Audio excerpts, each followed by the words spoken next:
Friends, welcome back to Hindi class. कल हमने कहानी शुरू की थी परिश्रमी चींटियाँ। तो परिश्रम का महत्व इस कहानी में बताया गया है। हमको सबको आपस में मिलजुल कर रहना चाहिए और मेहनत करके अपना काम करना चाहिए। तो चींटियों की रानी थी, वो क्या थी, बहुत मेहनती थी और वो सब चींटियों के साथ क्या रहती थी, बिल में रहती थी और खूब मिलजुल कर सब चींटियाँ रहती थी। एक दिन सभी चींटियाँ बिल से बाहर निकली तो उन्होंने क्या देखा कि दो बिल्लियाँ आपस में लड़ाई कर रही हैं। तो रानी चींटी ने उनसे पूछा, तुम क्यों लड़ रही हो? तो काली बिल्ली बोली, यह रोटी मुझे चाहिए। वो दोनों क्यों लड़ रही थी? रोटी के लिए लड़ाई कर रही थी। तो भूरी बिल्ली बोली, पहले रोटी मैंने देखी है इसलिए रोटी मेरी है।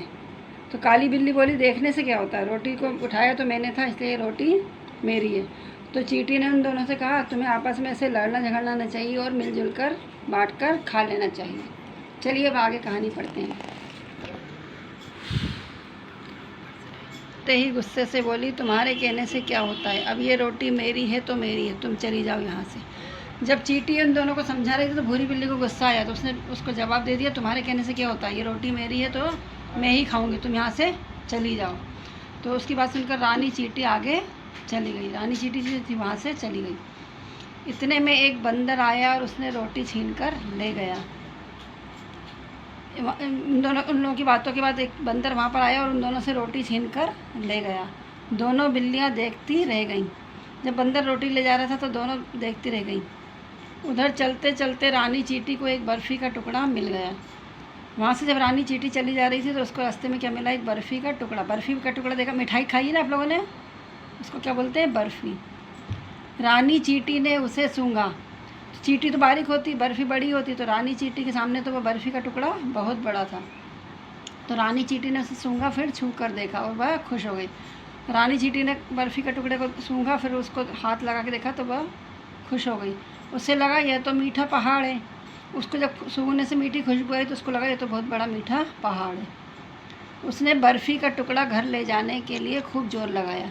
तो चींटी छोटी थी और बर्फ़ी का टुकड़ा बड़ा था तो वह उसको बहुत ज़ोर ज़ोर से हिलाने लगी, लेकिन वह टुकड़ा उससे नहीं हिला। वह फ़ौरन भाग कर गई और बहुत सी चींटियों को बुला लाई। जब अकेली रानी चींटी से वो टुकड़ा नहीं उठा तो वह गई और अपने साथी चींटियों को बुलाकर ले आई। सभी चींटियां पंक्ति बनाकर एक दूसरे के पीछे चलने लगी। आपने देखा होगा ना, जब भी चींटियां चलती है तो एक लाइन बना के चलती है, एक के पीछे एक। आगे आगे रानी चींटी चलती, पीछे पीछे सभी चींटियां शीघ्र ही सब उस पहाड़ के पास पहुँच गई। सबसे आगे रानी चींटी चल रही थी, उसके पीछे पीछे सभी चींटियां जा रही थी और सब जल्दी से सब कहाँ पहुँच गई, मीठे पहाड़ के पास। मीठा पहाड़ क्या था, बर्फ़ी का टुकड़ा। रानी चींटी बोली, बहनों आज हम इस मीठे पहाड़ से खूब दावत करेंगे। रानी चींटी ने अपने साथ की चींटियों से बोला, बहनों आज हम इस मीठे पहाड़ से खूब दावत करेंगे। दावत मतलब स्पेशल खाना खाते ना, उसको क्या बोलते हैं, दावत। इसे खिसकाकर बिल की ओर ले चलो। ये जो हमारा मीठा पहाड़ है इसको उठाकर अपन सब मिलकर कहाँ ले चलते, अपने बिल के पास। सभी चींटियाँ खुश हो गई। तो ये पहाड़ देखकर सभी चींटियाँ खुश हो गई। उन्होंने पहले तो पहाड़ को सूंघा और फिर उससे चिपक गई। पहले सब ने उसको सूंघा फिर चिपक गई। आपने देखा होगा मीठी चीज़ों में चींटी चिपक जाती है। फिर सब ने मिलकर जोर लगाया तो बर्फ़ी का टुकड़ा खिसक गया।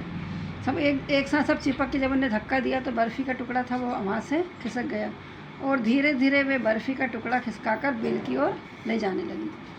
फिर धीरे धीरे क्या करा, उनने बर्फ़ी का टुकड़ा उठाया और उसको खिसकाकर अपने बिल की तरफ ले जाने लगी। तो क्या हुआ कि रानी चींटी को क्या मिला था, एक बर्फ़ी का टुकड़ा।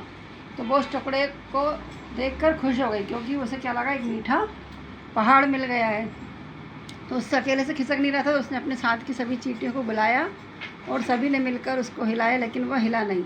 फिर सभी उससे चिपक गई और उसको धक्का लगाया तो वह खिसक गया और धीरे धीरे सब अपने बिल की तरफ ले आए।